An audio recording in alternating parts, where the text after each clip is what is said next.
This presentation may contain language and scenes which may be objectionable to certain individuals. Viewer discretion is advised. Previously on Macho Movies. Look, you got a birthday coming up, don't you? That means, you got your, 2-year anniversary? August 12th, it's my birthday, and it's the 2-year anniversary of MachoMike.tv. Well, then you need to go big. You need to go very big. And I've got one hell of an idea. I'm listening. You need something so big, so macho, so badass, that there's no way you'd be able to cover it alone. I don't know. I've never really done a joint review before. Oh, now don't tell me the king of all underdogs isn't up for a challenge. I challenge you to your own game, the Macho Battlefield. And I say we take on a film that was so extravagantly badass, especially for its time, and even to this day, it could only be contained in the form of a cartoon. I'm talking about G.I. Joe, the animated movie. You and me, hombre. You up for the challenge? All right, yeah, you know what? You're on. See you on August 12th. And now, the 2-year anniversary special of MachoMike.tv. It's the 2-year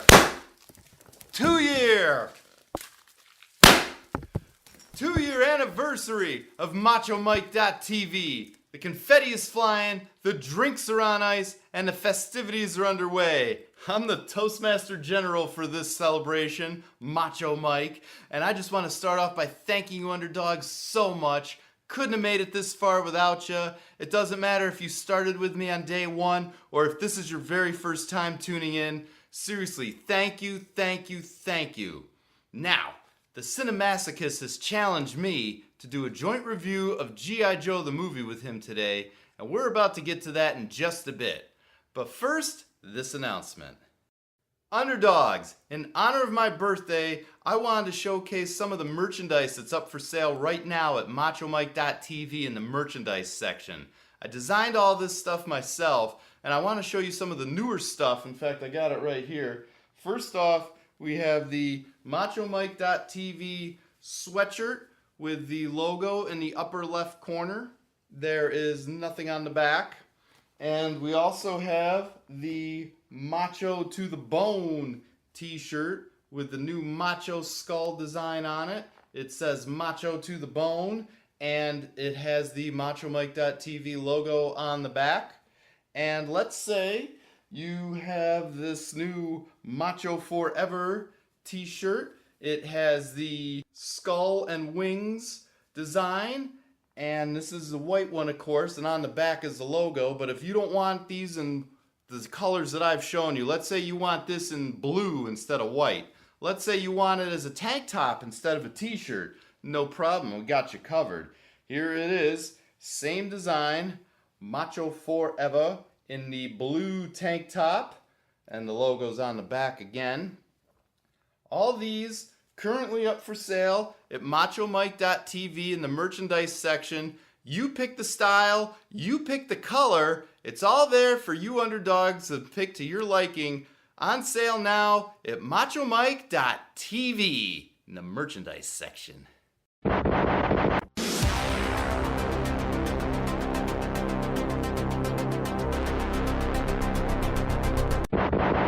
Well, hey, man, am I late? Have you already done, the introductions and stuff? Pete, you're a man who needs no introduction. If you say so. You ready to do this, birthday boy? You asked for it. The Venom of Cobra. The Vengeance of Joe. It's G.I. Joe the movie.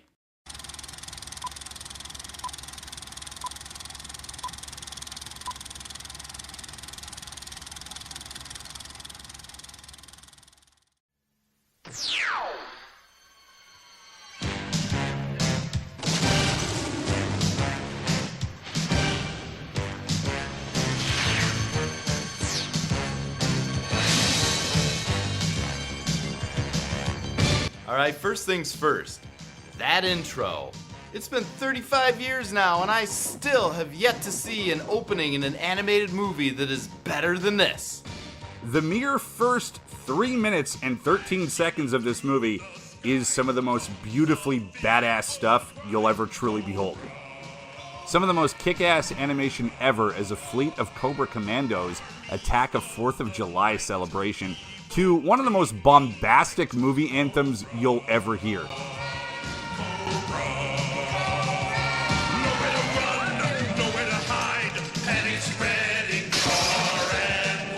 Okay, this Cobra drone alone punching out this cameraman right here looks like it was meticulously animated by the whole team of heavy metal, Ralph Bakshi, and all 4 Ninja Turtles. Legend has it that these scenes were originally part of the final battle between G.I. Joe and Cobra in an earlier version of the movie script. And when the script got changed, they just repurposed the finished scenes into the intro that we see today. I don't know if that story is true or not, but whatever it is, we ended up with an intro that is positively macho to the bone on all levels.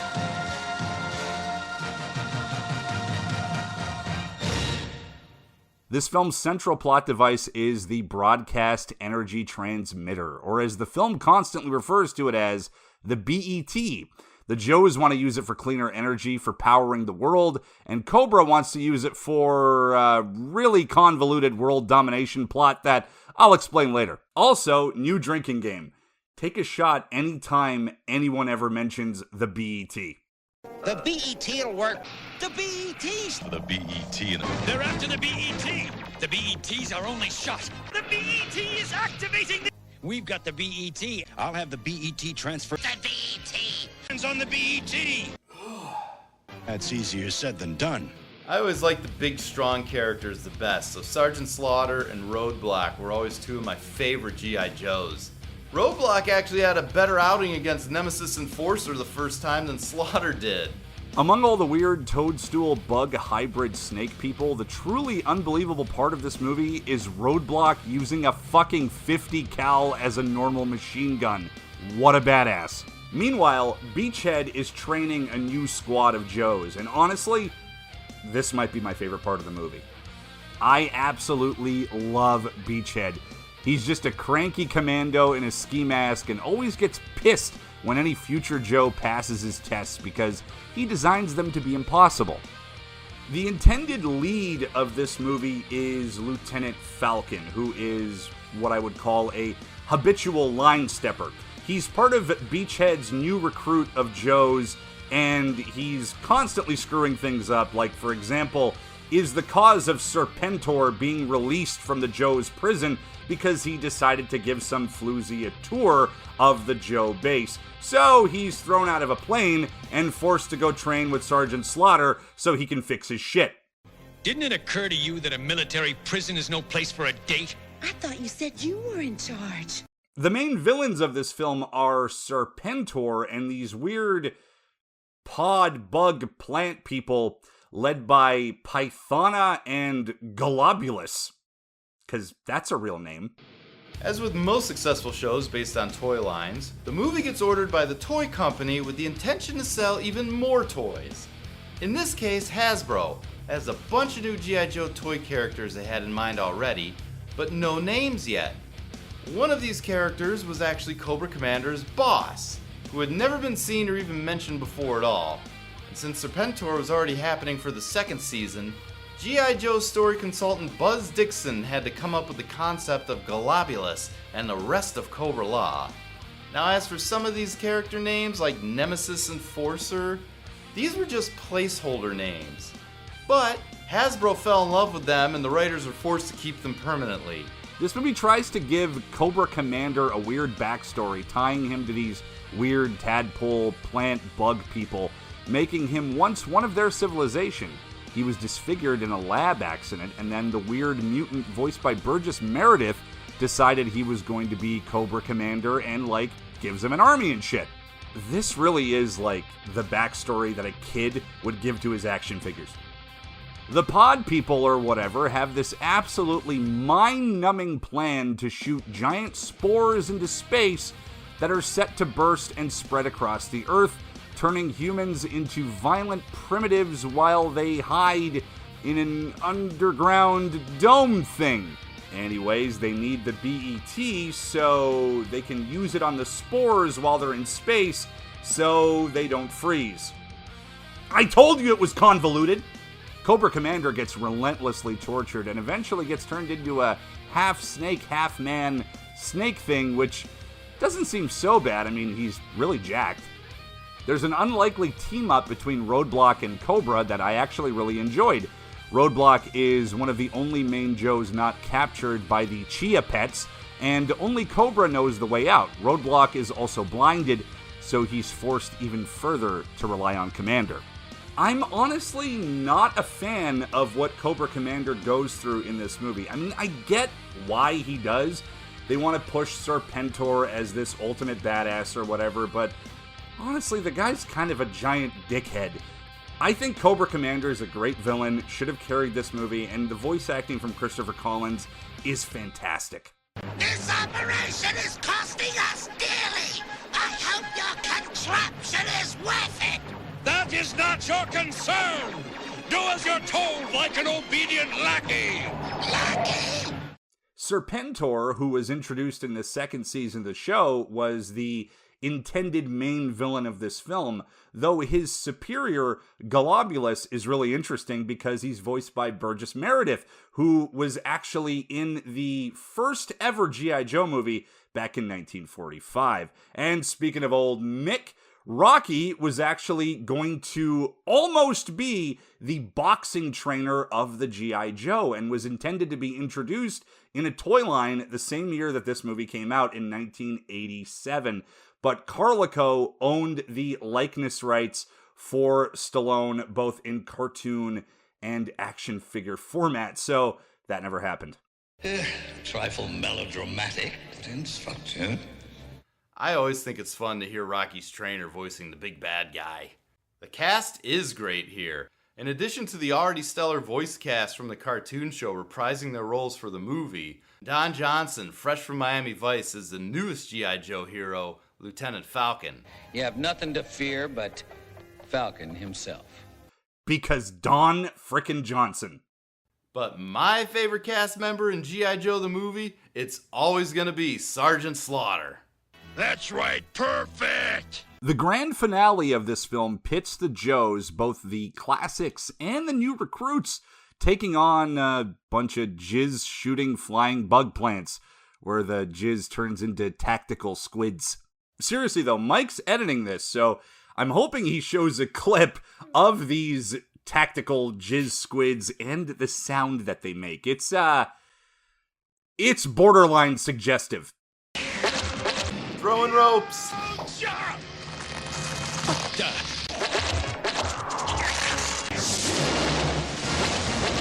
They're not dribblers, they're shooters. Shoot them down, whatever they are.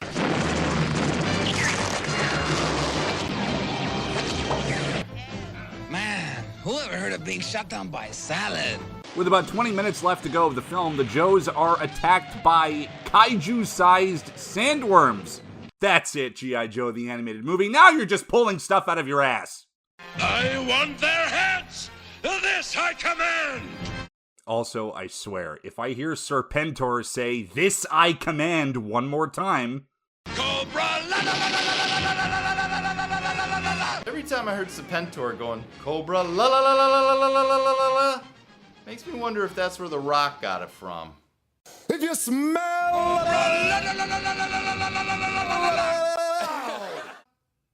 I don't know, you tell me. Never mind. Go back to This I Command. The scene I remember the most from this movie is Duke taking a snake spear from Serpentor. That was really suggestive, but I remember the blood splashing and it basically turning into Fist of the North Star out of nowhere. Hasbro had 3 animated movies going at the time based off their toy lines. My Little Pony, Transformers the movie, and G.I. Joe the movie. G.I. Joe was actually slated to go first. Another thing with the G.I. Joe writers was that they were more serious than the standard cartoon writers of the time. The G.I. Joe audience skewed a few years older than, say, the Transformers audience. And they wanted to make the movie a little more mature as a result. And that's why they made the decisions like killing off Duke. and even giving Zorana a nude scene, albeit shown from the back only. And Hasbro initially gave them the go-ahead to do all that. But, as these things often happen, G.I. Joe the movie got delayed in production. So My Little Pony the movie ended up being the one to premiere in theaters first. And completely bombed. 2 months later, Transformers the movie was released to theaters. And completely bombed. And when Optimus Prime went off in the robot heaven, everybody freaked out. All the kids were upset, the parents were upset that their kids were upset. So Hasbro decided to cut their losses and release G.I. Joe the movie as a TV special the following year, which is why Zorana now keeps her bra on, and Duke's death becomes just a temporary coma. If you watch the scene without audio, it's pretty obvious that Duke dies, but Hasbro made the change because they didn't want to upset their consumers. From a business standpoint, it makes sense. In the film's final moments, we get a great battle royale of Joe's throwing hands with Cobra, which is a nice throwback to the opening of the film, but with big plant bug things also attacking, because this film is a damn fever dream sometimes. I seriously don't remember this movie being so weird. I swear, it could take place in the same universe as, like, Starship Troopers or something. One of my favorite scenes is when Sergeant Slaughter's raining down elbows on Nemesis and Forcer going, "This one's for Gung Ho! Ugh. This one's for Duke! Ugh. This is for Falcon! This is for me! And this is for the U.S. Army! In the closing moments, the Joes must shut down the BET to stop the whole making humanity into super rage zombies plot. I still don't see how that helps Cobra, though I guess it was too dark to actually kill off all of humanity. The Joes save the day, of course, and what this movie ultimately is one big toy commercial. And there's nothing wrong with that. It's fun, the animation is slick, and I found myself enjoying it a lot after seeing it for the first time in probably 15 years. I do think it suffers from a bit too much plot. There's a lot with the whole tadpole, bug people stuff. I do think if it were more in the line of the way the movie began, where it's just Joes versus Cobra, stopping terrorist acts and stuff like that, I think it would have been overall a much more enjoyable film, but I still enjoyed the hell out of it. Alright, let's top this off with a Macho meter.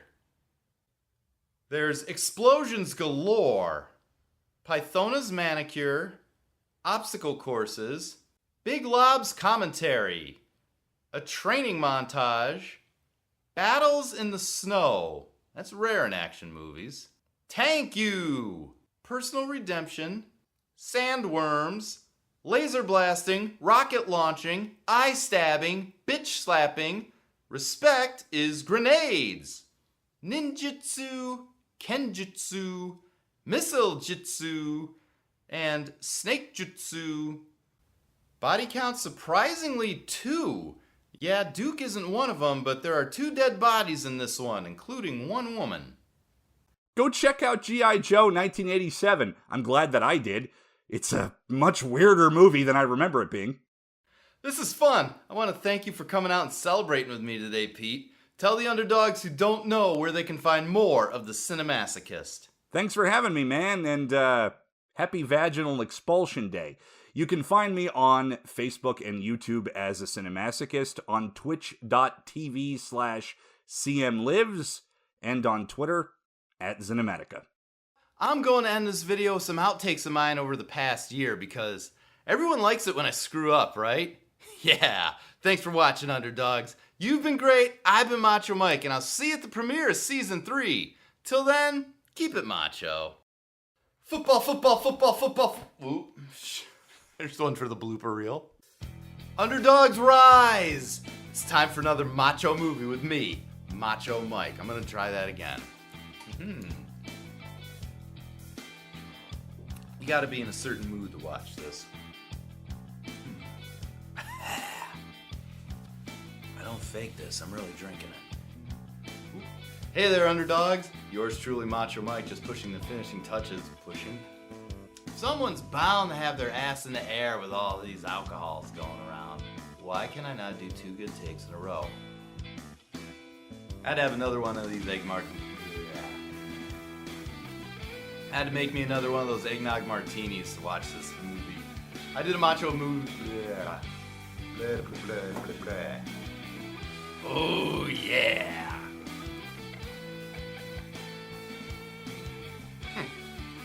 You know, these things don't make any noise at all. Let's try it again. Excuse me. He's the ultimate super dog. Underdog superhero. This one's got some spice on him. This is my last Slim Jim. These things are messing with my throat.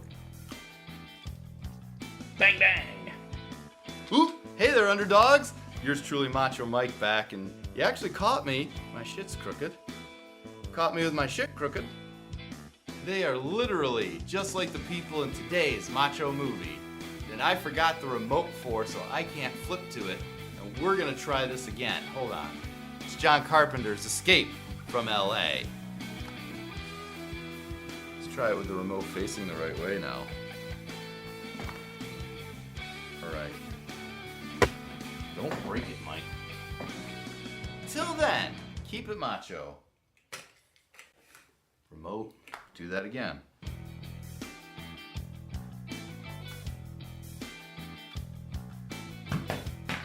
And it falls. Oh, shit. There's also Elpidia Carrillo. There's also Elpidia Carrillo. Carrillo. There's also Elpidia Carrillo. Carrillo. I can't roll the R right now. Be sure to like, follow, and subscribe my social media while you're at it. Facebook, Instagram, Twitter, YouTube. I should know this by now. Too much eggnog. Since All Elite Wrestling just had the revolution made. Blah, blah, blah, blah, blah, blah, blah.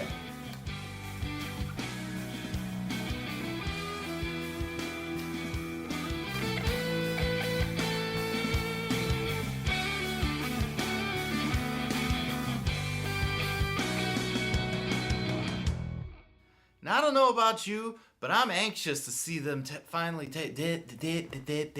That's all, folks.